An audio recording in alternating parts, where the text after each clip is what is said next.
Assalamualaikum warahmatullahi wabarakatuh. Nama saya Mahfuz Al-Farah, mahasiswa STAI Al-Hamidiyah, Prodi Pendidikan Agama Islam PAI semester 3. Ingin membacakan PowerPoint mata kuliah Psikologi Agama yang berjudul Konversi Agama.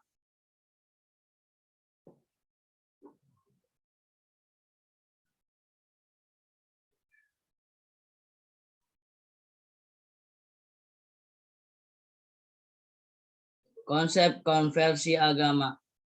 Pertama, pindah atau masuknya ke dalam agama yang lain. Misalnya dahulu seorang menganut agama Kristen, tetapi sekarang pindah atau masuk agama Islam, atau sebaliknya, seorang yang menganut agama Islam pindah atau masuk ke dalam agama Kristen.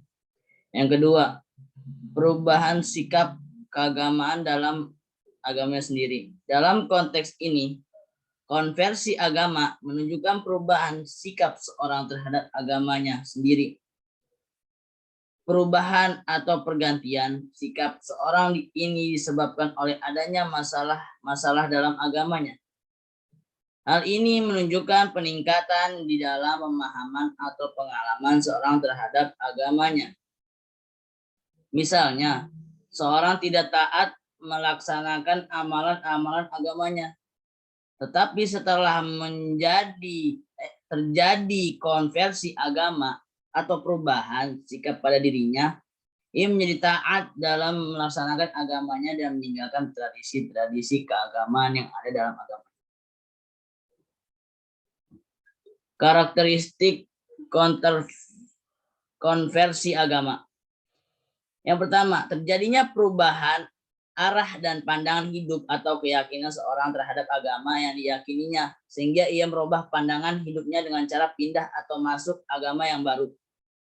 Yang kedua, terjadinya perubahan atau pandangan atau paham-paham keagamaan dalam agama yang dianutnya.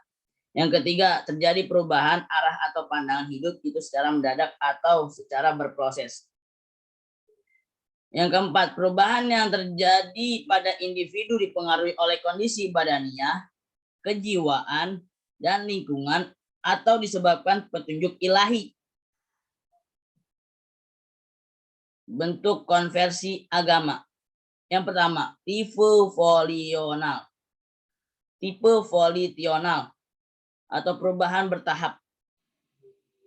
Konversi agama tipe ini terjadi melalui proses di mana individu berusaha merubah kebiasaan yang dilakukan secara berangsur-angsur. Untuk merubah sistem kepercayaan seorang agak sukar karena termasuk ke dalam pranata primer. Yang kedua, tipe self-surrender atau perubahan drastis.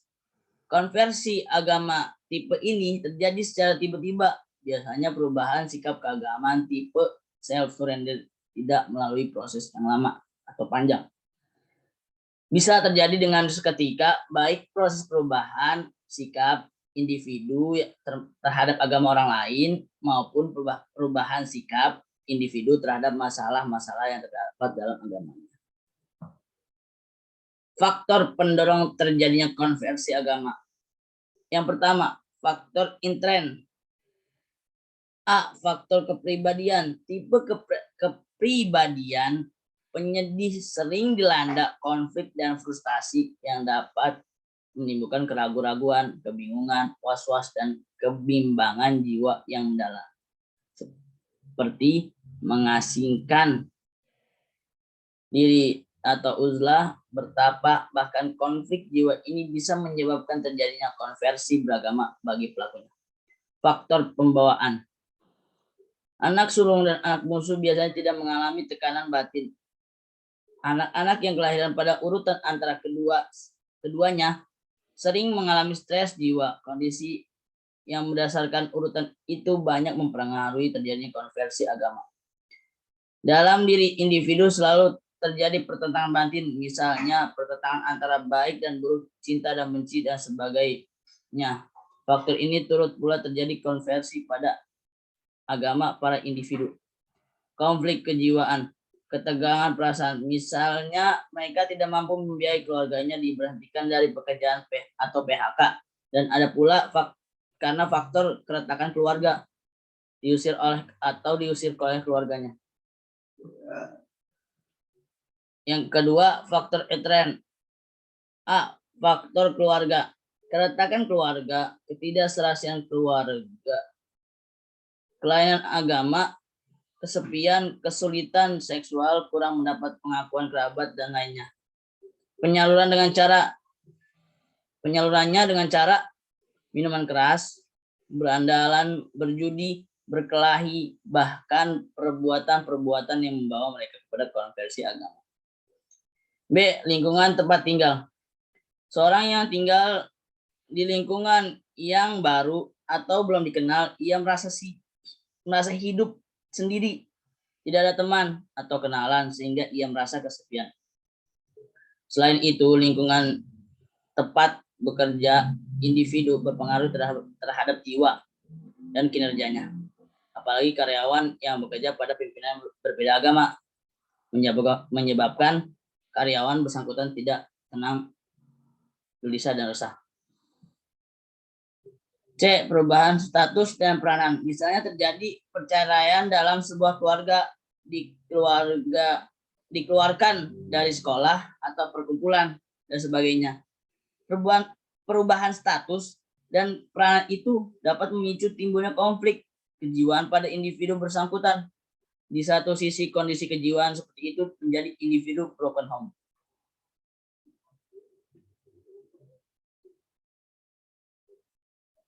D. Percampuran agama dan tradisi masyarakat. Percampuran antara agama dan tradisi masyarakat akan menimbul keraguan-raguan atau kebingungan seorang terhadap kebenaran agama yang dianut selama ini. Dan untuk menyelesaikan masalah yang dihadapinya, akhirnya mereka melakukan konversi agama. E. Faktor kemiskinan. Kondisi sosial ekonomi masyarakat yang lemah akan menimbulkan dampak negatif dalam hidup dan kehidupannya. Dan apabila perasaan kemiskinan itu merusak dalam jiwa dan kehidupannya, niscaya akan muncul konflik jiwa dalam dirinya. Proses konversi agama. Pertama, masa tenang sebelum mengalami konversi dinama segala sikap, di mana segala sikap, tingkah laku dan sifat-sifat acuh tak acuh menentang agama. Pada masa ini, masalah kepercayaan atau masalah-masalah agama belum mempengaruhi atau menyentuh jiwanya. Mereka bersikap acuh tak acuh terhadap agama dan bebas melakukan perbuatan, terutama perbuatan, sikap, dan tingkah laku yang dilarang oleh agamanya, dikarenakan ajaran-ajaran agama belum mempengaruhi kepribadiannya. Kedua, masa ketidaktenangan merupakan masa-masa terjadi konflik atau pertentangan batin dalam diri individu, di mana ajaran-ajaran agama mulai mempengaruhi jiwanya. Hal ini dikarenakan berbagai masalah kehidupan yang dialami, misalnya masalah ekonomi, moral, pendidikan, dan dosa-dosa yang dilakukan. Ketiga, peristiwa konversi agama. Pada masa ini, individu seolah mendapatkan petunjuk dan ketenangan dalam hidupnya. Yang keempat, masa tenang dan tentram. Tahap ini berbeda dengan masa tenang tahap pertama. Pada masa ini, individu merasa sangat puas terhadap keputusan yang telah ditetapkan dalam hidupnya. Yang kelima, masa ekspresi konversi agama dalam hidup individu, yaitu masa pengungkapan konversi agama dalam bentuk tindak tanduk, kelakuan, sikap, dan perbuatan. Seluruh jalan hidupnya berubah atau mengikuti aturan-aturan yang diajarkan agama. Dampak positif konversi agama terhadap sikap keagamaan. Yang pertama, merubah pandangan hidup. Yang kedua, bersikap ekstrovert dan optimis dalam hidup. Yang ketiga, menyenangi teologi liberal dalam beragama. Yang keempat, kesadaran diri. Ya, sekian dari saya. Maaf kalau ada salah kata dan salah kalimat. Ya benarnya di Allah, yang salah dari saya sendiri. Wassalamualaikum warahmatullahi wabarakatuh.